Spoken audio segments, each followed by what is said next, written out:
할렐루야. 주님 안에 거하며 거룩하십시오. 거룩함이 능력입니다. 오늘의 말씀은 이사야 52장 13절에서 53장 4절의 말씀, 은혜를 은혜 되게 하십시오입니다. 하나님은 이스라엘 백성에게 여러 복을 주셨는데 최고의 복 중에 최고의 복은 말씀의 복입니다. 말씀을 맡은 데 있는 것이죠. 언약 백성들은 말씀을 붙잡고 행하면 모든 문제를 이겨가는 힘을 얻게 됩니다. 그들은 힘을 잃고 주저앉아 있는 상황에서 하나님의 말씀하셨기 때문에 일어서면 그때는 일어서진다는 겁니다.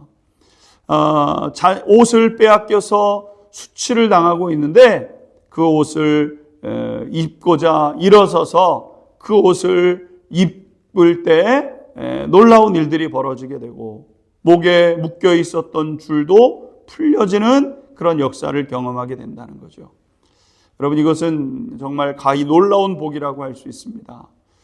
하지만 그럼에도 불구하고 이것을 그대로 누리는 사람들은 그리 많지 않습니다. 왜냐하면 현실의 문제가 너무나도 크고 확실하기 때문이죠.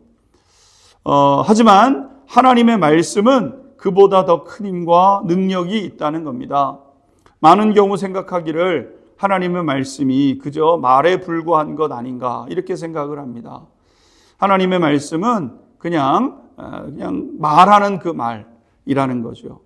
또 다른 한편에서는 하나님께서 말씀으로 천지를 창조하셨다니까 하나님 그냥 쉽게 말하시는 분이신 줄로 압니다.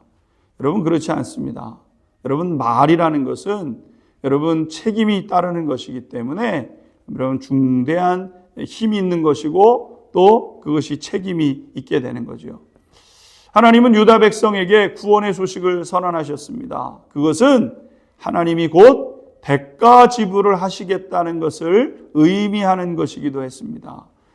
오늘 본문 3절과 4절 말씀 한번 보십시오. 그는 멸시를 받아 사람들에게 버림받았으며 간고를 많이 겪었으며 질고를 아는 자라. 마치 사람들이 그에게서 얼굴을 가리는 것 같이 멸시를 당하였고 우리도 그를 귀히 여기지 아니하였도다. 그는 실로 우리의 질고를 지고 우리의 슬픔을 당하였거늘 우리는 생각하기를 그는 징벌을 받아 하나님께 맞으며 고난을 당한다 하였노라. 여러분, 우리가 오늘 읽은 이사야 53장의 말씀은 하나님의 언약 백성, 하나님께서 언약 백성을 위해서 어떤 대가를 지불하실지에 대한 말씀이라고 할 수 있습니다. 하나님은 마귀의 종노릇하는 백성을 풀어내기 위해서 혹독한 대가를 지불하셨다는 거죠. 그것이 무엇입니까? 아무런 죄 없으신 너무나도 잘 순종하는 착한 아들 예수님을 십자가에 매다는 혹독한 대가를 지불하신 겁니다.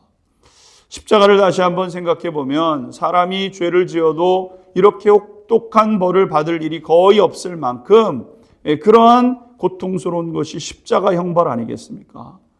여러분, 수치를 당하고 모욕을 당하고 조롱을 당하는 정도에 그치는 것이 아니라 영혼 육의 모든 고통을 다 당하죠.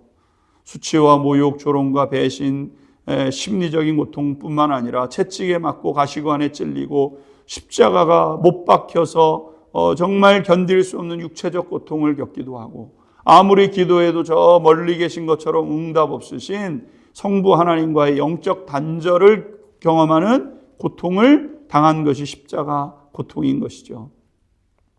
하나님은 그렇게 하심으로 하나님이 하셨던 말씀의 대가를 지불하셨다는 겁니다. 오늘 우리에게 주어진 이 생명의 말씀은 거저 주어진 것이 아니죠. 하나님의 말씀과 능력, 기도응답, 축복 거저 주시는 것이 아닙니다. 여러분, 이 모든 것을 주시기 위해서 하나님은 먼저 대가를 지불해 내신 것이죠. 그러므로 사랑하는 성도 여러분, 주님의 말씀이 능력입니다. 주님의 말씀을 꽉 붙잡고 하나님의 말씀대로 행하여 복을 누려가는 성도님들 되시기를 주님의 이름으로 축복합니다. 기도하겠습니다. 하나님의 은혜가 은혜인 줄을 알 때 복을 누리는 것을 깨닫게 됩니다. 하나님 구하오니 우리 안양중학교의 모든 성도님들 말씀이 삶이 되게 하시고 삶에 복을 들여가는 백성 되게 하옵소서. 예수 그리스도의 이름으로 기도하옵나이다. 아멘.